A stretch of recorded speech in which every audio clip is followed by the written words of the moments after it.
दोस्तों, आज की सबसे बड़ी खबर यह है कि अमेरिका जिस टास्क फोर्स को समुद्र में उतारने की बात कर रहा था, उसने अब उस टास्क फोर्स को समुद्र में उतारने का ऐलान कर दिया है। आज कई सारे देशों के युद्धपोत रेड सी के अंदर पहुंचना शुरू हो गए हैं। अमेरिका ने रेड सी के अंदर ऑपरेशन प्रोस्पेरिटी गार्जियन की शुरुआत अब कर दी है। मेरे दोस्तों, कह सकते हैं कि यह वर्ल्ड वॉर 3 की शुरुआत है। यमन के हमलों को रोकने के लिए रेड सी के अंदर Britain, Bahrain, Canada, France, Italy, Netherland, Norway, Seychelles और स्पेन जैसे देशों के साथ कई और यूरोप के देश शामिल हैं, जो अपनी अपनी सेना के युद्धपोतों को वहां पर भेजेंगे और यमन के हुतीस पर हमले भी करेंगे और उनके हमलों से जहाजों को बचाएंगे भी। बड़ी खबर यह है कि यूएई और सऊदी अरब ने अमेरिका की बात मानने से इनकार कर दिया है। सऊदी अरब और यूएई इस टास्क फोर्स में शामिल नहीं हुए हैं। लगातार अमेरिका इस बात का दबाव बना रहा था सऊदी अरब के ऊपर भी, लेकिन सऊदी अरब यूएई ने हुतीस की बात को मानकर अपने आप को अलग कर लिया है। हुतीस ने कहा था कि अगर आप शामिल हो गए तो हम आपको कहीं का नहीं छोड़ेंगे। अमेरिका का कोई लेना देना नहीं है, लेकिन बेवजह की एक नई जंग रेड सी के अंदर अमेरिका शुरू कर रहा है, सिर्फ इजराइल की वजह से। हुतीस ने साफ कह दिया है कि हम इजराइल जाने वाले हर जहाज को रोकेंगे, बाकी किसी भी देश के जहाज को हम नुकसान नहीं पहुंचाएंगे। लेकिन इसके बावजूद भी अमेरिका ने रेड सी के अंदर यह नया युद्ध शुरू कर दिया है। यह वर्ल्ड वॉर 3 की शुरुआत है मेरे दोस्तों, लेकिन इसका जवाब यमन की हुतीस की तरफ से आ गया है। हुतीस ने गठबंधन से कहा है कि तुम ये जो मूर्खता वाला काम कर रहे हो, समुद्र में आकर हमें रोकने की कोशिश कर रहे हो, तुम जान जाओगे कि यमन क्या है। तुम्हें ऐसी औकात दिखाएंगे रेड सी के अंदर कि तुम्हें भी पता चल जाएगा कि यमन है क्या चीज। मेरे दोस्तों, बहुत छोटा सा देश है यमन, बहुत गरीब भी है अमेरिका के मुकाबले, लेकिन अमेरिका जो अपने आप को दुनिया की सबसे बड़ी ताकत मानता है, इस छोटे से देश के खिलाफ समुद्र में उतरकर युद्ध छेड़ रहा है। ये जो बाइडेन जो है ना, ये जाते जाते दुनिया को ऐसी कगार पर छोड़कर जाना चाहता है कि लाशें लाशें पूरी दुनिया में दिखाई देंगी। यमन के हुतीज ने कहा कि हमें कम समझने की कोशिश मत करना। हमारा संगठन ईरान, उत्तर कोरिया और रूस की वजह से इतना मजबूत हुआ है। हमारे पास भी बहुत बड़ी बड़ी ताकत है। तुम ये जो समुद्र में अपना गठबंधन उतारकर मूर्खता वाला काम कर रहे हो, तुम्हें पता चल जाएगा कि यमन क्या चीज है।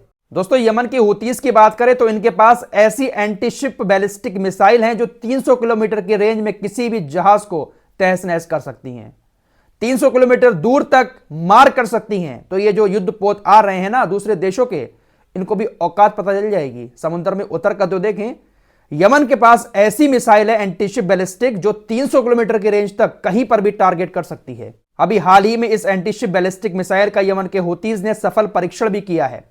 साथ ही साथ हुतीज की तरफ से कहा गया है कि हमारे पास कुछ ऐसी भी मिसाइलें हैं जो 1500 किलोमीटर तक की रेंज में समुद्र के अंदर मार कर सकती हैं, लेकिन अभी हमने इसकी शुरुआत नहीं की है। हमारे पास मौजूद हैं ऐसी मिसाइलें। दोस्तों, यमन के हुतीज के ऊपर उत्तर कोरिया, रूस और ईरान जैसे देशों का हाथ है, तो हथियारों की कमी तो शायद इनके पास नहीं होगी। दोस्तों, इजराइल और हमास की जंग के बाद समुद्र में यमन के साथ एक नई जंग शुरू हो चुकी है। एक नई जंग ईरान और इजराइल के बीच भी शुरू हुई है और इसके भी परिणाम बहुत खतरनाक हो सकते हैं। कल ही आपको जानकारी दी थी कि इजरायली हैकर ने ईरान के सभी फ्यूल स्टेशन को, उसका जो सर्वर होता है, हैक कर लिया। अभी भी सर्वर पूरी तरह से ठीक नहीं हो पाया है। अभी भी 70% ईरान के अंदर जो फ्यूल स्टेशन है वो ठप पड़े हुए हैं, मशीनें काम ही नहीं कर रही हैं। अब एक और खबर आ गई है कि ईरान के अंदर जितनी भी सरकारी बिल्डिंगें हैं, उन सरकारी बिल्डिंगों पर जो सीसीटीवी कैमरे लगे हुए थे, उन कैमरों को भी हैक कर लिया गया है। तेहरान में सभी सरकारी बिल्डिंगों के सीसीटीवी कैमरे हैक कर लिए गए हैं। अब इसके पीछे भी इजरायली हैकर ग्रुप का हाथ है। तो ये एक नई जंग यहां पर भी शुरू हो चुकी है। इसका जवाब ईरान जरूर देगा। दोस्तों, बहुत सारी फिल्मों में, वेब सीरीज में इस तरह की चीजें देखी होंगी कि कैमरे वगैरह हैक हो जाते हैं। रियल में हो जाते हैं भाई, हैकर कुछ भी कर सकता है। हैकर ने तो आयरन डोम को हैक कर लिया था इजराइल के। सारी गाजा से छोड़ी हुई मिसाइलें इजराइल के अंदर जाकर गिरी थी। तो हैकर तो कुछ भी कर सकते हैं, लेकिन ये एक नई जंग इजराइल और ईरान के बीच शुरू हो गई है। ये अमेरिका जो है ना, जो ना करवाए अच्छा है। सब कुछ अमेरिका की वजह से हो रहा है। अब जो बाइडेन की तरफ से एक बयान आया है, व्हाइट हाउस की तरफ से, दोस्तों, जब से जंग शुरू हुई है, इजराइल ने न जाने कितने सारे पत्रकारों को गाजा के अंदर टारगेट करके मार दिया है। अब व्हाइट हाउस से बयान आया है कि ऐसा कोई भी सबूत नहीं है कि इजराइल ने गाजा के अंदर किसी भी पत्रकार को टारगेट करके मारा हो। ये बुड़ऊ जो है ना पूरी तरह से सटिया चुका है। पूरी दुनिया देख रही है कि कितने सारे पत्रकारों की मौत हुई है, सबके फोटोज भी सामने आए हैं, लेकिन इनके पास कोई सबूत ही नहीं है कि इजराइल ने इन पत्रकारों को मारा है। इनके पास तो सबूत तब भी नहीं था जब हॉस्पिटल पर इजराइल ने बम गिराए थे, इतने सारे लोगों की मौत हुई थी। इनको तो इस बात पर भी यकीन नहीं है कि 20,000 लोग गाजा के अंदर मारे जा चुके हैं। इनको लगता है कि फिलिस्तीनी जो अथॉरिटी है, जो स्वास्थ्य मंत्रालय है, वो गलत आंकड़े बता रहा है। यह बंदा अपनी कुर्सी छोड़ने से पहले दुनिया को ऐसी लड़ाई में उलझाकर जाएगा कि जिसका असर कई सारे देशों पर पड़ेगा और कई सारे देश बर्बाद भी हो सकते हैं।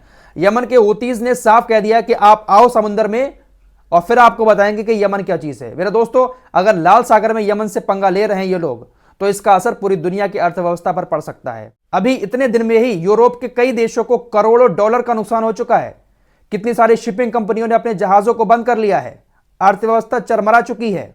अब अगर अमेरिका इस तरह से कई सारे देशों की सेना समुद्र में उतार रहा है तो एक नई जंग शुरू होगी। ये खतरनाक होगा बहुत दुनिया के लिए। फिलहाल देखते हैं कि किस तरह का माहौल आगे रहता है, लेकिन यकीन मानो इस सब का जिम्मेदार ये है। मिलते हैं एक और नई वीडियो के साथ, तब तक के लिए अपना ख्याल रखिए।